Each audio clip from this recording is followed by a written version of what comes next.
أعوذ بالله من الشيطان الرجيم بسم الله الرحمن الرحيم أفلا يتدبرون القرآن أم على قلوب أقفالها கண்ணியத்திற்குரிய அல்லாஹ்வின் அடியார்களே, சூரா முஹம்மதை நாம் பார்த்து வருகின்றோம். அதில் 23 வசனங்களை நாம் பார்த்திருக்கிறோம் இதுவரைக்கும். இந்த 23 வசனங்களில் கடைசி 4 வசனங்களை 2 நாட்களாக பார்த்தோம். அந்த 4 வசனங்களில் அல்லாஹு தஆலா முனாஃபிகீன்களை பற்றி குறிப்பிட்டான். போர் தொடுப்பதற்கு முன்னால் போரை பற்றி சூரா இறங்கி இருக்கக்கூடாதா, வசனங்கள் இறங்கி இருக்கக்கூடாதா என்று சொல்லுவார்கள். ஆனால் போர் கடமையானால் அதிலிருந்து எப்படி பின்வாங்கலாம் என்று யோசிப்பார்கள். அதே போன்று அல்லாஹு தஆலா அவர்களை பற்றி படம் பிடித்து காமிக்கின்றான். குர்ஆனையும் ஹதீஸையும் விட்டு அவர்கள் பின்வாங்கக்கூடியவர்கள், இந்த பூமியிலே குழப்பம் செய்பவர்கள், இரத்தபந்த உறவுகளை முறித்து வாழ்பவர்கள். அல்லாஹும் அதனால் அவர்களை சபித்து விட்டான், அவர்களை செவிடர்களாகவும் குருடர்களாகவும் ஆக்கிவிட்டான் என்று அல்லாஹு தஆலா 23 வசனம் வரைக்கும் சொல்லியிருப்பதை நாம் பார்க்கிறோம். இப்போது மேலும் அடுத்த 5 வசனங்களில் அல்லாஹு தஆலா அதே முனாஃபிகீன்களை பற்றி இன்னும் கொஞ்சம் பேசுகின்றான்.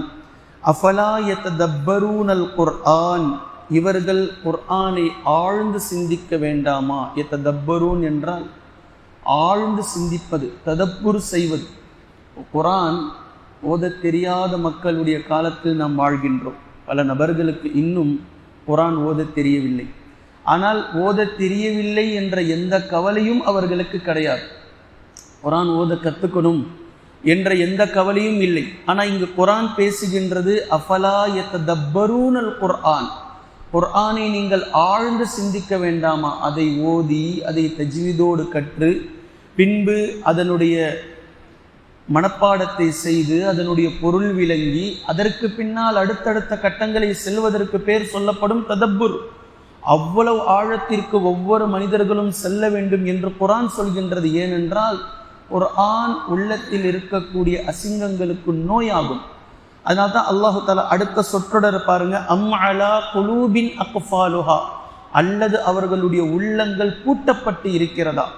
குர்ஆனை அவர்கள் ஆழ்ந்து சிந்திக்க வேண்டாமா, அல்லது அவர்களுடைய உள்ளங்கள் பூட்டப்பட்டிருக்கிறதா என்று கேட்கின்றான். ஒவ்வொரு மனிதர்களும் குர்ஆனை ஆழ்ந்து சிந்திப்பதற்கு முனைய வேண்டும் இன்ஷா அல்லாஹ்.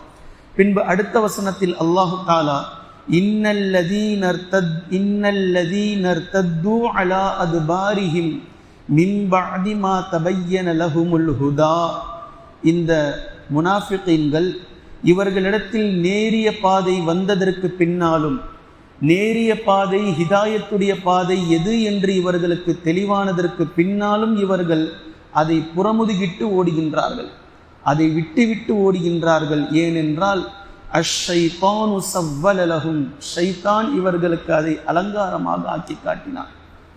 இதே ஒரு பிஸ்னஸ் தெரியல, கணக்கு தெரியலன்னு சொல்லி யாரும் சொல்றதில்லை. அது அந்த நேரத்தில் உட்காந்து அதை தெரிஞ்சுதாங்க ஆகணும், அதை புரிஞ்சுதான் ஆகணும். பிஸ்னஸ்ல இறங்குறாங்க, இறங்கக்கூடிய நேரத்தில் உடனே 2 நாள் 3 நாள் 15 நாள் 1 மாதம் 2 மாதம் இந்த கோர்ஸுக்கு போனாதான் இதை தெரிஞ்சுக்க முடியும், கொஞ்ச நாள் இருந்தாதான் இந்த அனுபவம் கிடைக்கும். உடனடியாக அதற்கான ஏற்பாடுகளை செய்து அதை பற்றி மக்கள் தெரிந்து கொண்டு செல்வதை நாம் பார்க்கிறோம். ஆனால் குர்ஆன் கபரிலே சென்றதற்கு பின்னால் இந்த இல்மை நீங்கள் எங்கிருந்து எடுத்தீர்கள் என்று வானவர்கள் கேட்கக்கூடிய நேரத்தில் குர்ஆனிலிருந்து தான் என்று அந்த நல்லவர் சொல்வார். இதே தீயவராக இருந்தார், பதில் சொல்லாத நேரத்தில் வானவர்கள் சொல்வார்கள், மா கரைத்த வலா தரைத்த, நீ படிக்கவும் இல்லை ஓதவும் இல்லை, நீ படிக்க முயற்சிக்கவும் இல்லை என்று வானவர்கள் சொல்வார்கள் என்பதை ஹதீஸிலே நாம் பார்க்கிறோம். ஆனால் அதை பற்றிய கவலை யாருக்கும் கிடையாது. எதை பற்றியும் அதை பற்றிய நாலேஜ், குர்ஆனை எடுக்க வேண்டும், குர்ஆனில் அல்லாஹு தஆலா என்ன சொல்லுகின்றான் என்பதை படிக்க வேண்டும், உணர வேண்டும், அதை பற்றி எதுவுமே கிடையாது. ஆனால் உலகத்தை, அலங்காரத்தை, ஆடம்பரத்தை, வாழ்வாதாரத்தை அல்லாஹ் ஷைத்தான் அவர்களுக்கு அழகாக்கி காட்டுகின்றான். மேலும் வஅம்லாலஹும், அதில் ஒரு இன்பத்தை இப்லீஸ் அவர்களுக்கு அழகாக்கி காட்டுகின்றான். வஅம்லாலஹும், அதையே அவர்களுக்கு அழகாக்கவும் அலங்காரமாகவும் சுகமானதாகவும் ஆக்கி காட்டுகின்றான். பின்பு அல்லாஹ் மேலும் பேசுகின்றான் 26வது வசனத்தில், ذَلِكَ بِأَنَّهُمْ قَالُوا لِلَّذِينَ كَرِهُوا مَا نَزَّلَ اللَّهُ. இவர்கள் எப்படிப்பட்டவர்கள் தெரியுமா? குர்ஆனை எவர்கள் வெறுக்கிறார்களோ அந்த இறை நிராகரிப்பாளர்களோடு இவர்கள் இணங்கி போகிறார்கள். அந்த இறை நிராகரிப்பாளர்களோடு சென்று இவர்கள் பேசிக்கொள்கிறார்கள். நீங்க சொல்றதை நாங்க கேட்கிறோங்க, நீங்க சொல்றதை நாங்க பேசுறோங்க. அல்லாஹ் தஆலா எவ்வளவு அழகா படம் பிடிச்சு காமிக்கிறான் பாருங்க. இன்றைய காலகட்டத்தில் கூட இதை நாம் பார்க்கலாம். மத நல்லிணக்கம் என்ற பெயரில் இஸ்லாத்தை விட்டு கொடுப்பவர்களை நாம் பார்க்கலாம். அது மத நல்லிணக்கம் அல்ல.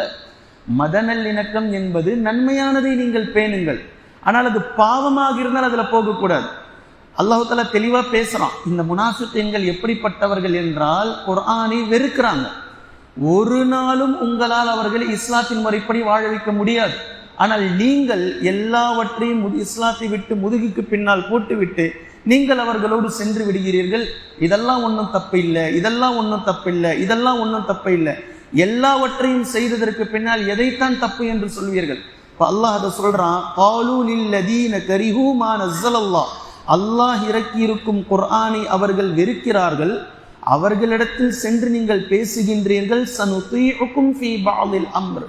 இந்தந்த விஷயங்களிலெல்லாம் உங்களுக்கு நாங்கள் கட்டுப்படுகின்றோம், இந்தந்த விஷயங்களிலெல்லாம் உங்களுக்கு நாங்கள் ஓகே பண்றோம். யார்கிட்ட? முஸ்லிம் அல்லாதவர்கள்கிட்ட, குர்ஆனை வெறுப்பவர்கள்கிட்ட இஸ்லாத்தையே இவர் அடமானம் வைத்து விடுகின்றார். சனுதீஉக்கும் ஃபீ பஅதில் அம்ர். இப்போ சொல்லிட்டு அல்லாஹ் தஆலா சொல்றான், வல்லாஹு யஅலமு இஸ்ராரஹும். அவர்களுடைய ரகசியமான இந்த உரையாடல்களை அல்லாஹ் அறிகின்றான். முனாஃபிகீன்கள் இப்படிதான் பண்றாங்க. முஸ்லிமாக இருந்து கொண்டு, முஸ்லிமுடைய அடிப்படையில் முஸ்லிம்களுக்கு மத்தியில் வாழ்ந்து கொண்டு, முஸ்லிம் அல்லாதவர்களிடத்தில் சென்று இஸ்லாத்திற்கு உதவி செய்வதை போன்று இஸ்லாத்தை ஒட்டுமொத்த விஷயத்திலும் அடகு வைத்து விட்டு கொடுத்து விட்டு இஸ்லாத்திற்கு புறம்பானதாக செய்துவிட்டு அவர்களிடமிருந்து உதவியை பெறுகின்றார்கள். இப்படி உதவி பெற்றால் என்ன, பெறாமல் இருந்தால் என்ன? மார்க்கத்தையே விட்டுவிட்டு பின்பு அது எப்படி அல்லாஹுடைய உதவியாக இருக்கும்? உதவி என்பது மார்க்கத்தை பின்பற்றுவதனால் முழு மூச்சாக அல்லாஹின் புறத்திலிருந்து ஒரு அடியாருக்கு கிடைப்பது என்பது உதவி. மார்க்கத்தை விட்டு விட்டு விட்டு விட்டு போய் அடுத்தவர்களிடமிருந்து பெறக்கூடிய உதவி என்பது அது அல்லாஹுடைய உதவி அல்ல. வல்லாஹு யஅலமு இஸ்ராரஹும். அவர்களுடைய ரகசிய உரையாடல்களை அல்லாஹு தஆலா அறிகின்றான். இப்போ அல்லாஹ் ஒன்றை நினைவுபடுத்துறான். இதை சொல்லிட்டு அல்லாஹ் நினைவுபடுத்துறான் 28வது வசனத்துல, ஃபகைஃப இதா தவஃபத்ஹுமுல் மலாயிகா. வானவர்கள் வந்து அவர்களுடைய உயிர்களை கைப்பற்றக்கூடிய நேரத்தில் நீங்க இப்படியே செஞ்சுக்கிட்டே இருங்க. இதுதான் வாழ்க்கை, இதுதான் உலகம், இதுதான் பதவி ஆசை, பொருளாசை, உலக ஆசை, இப்படியே நீங்க இருங்க. ஃபகைஃப இதா தவஃபத்ஹுமுல் மலாயிகத்து. வானவர்கள் அவர்களுடைய உயிர்களை கைப்பற்றக்கூடிய நேரத்தில் யவ்ரிபூன உஜூஹஹும் வஅத்பாரஹும்.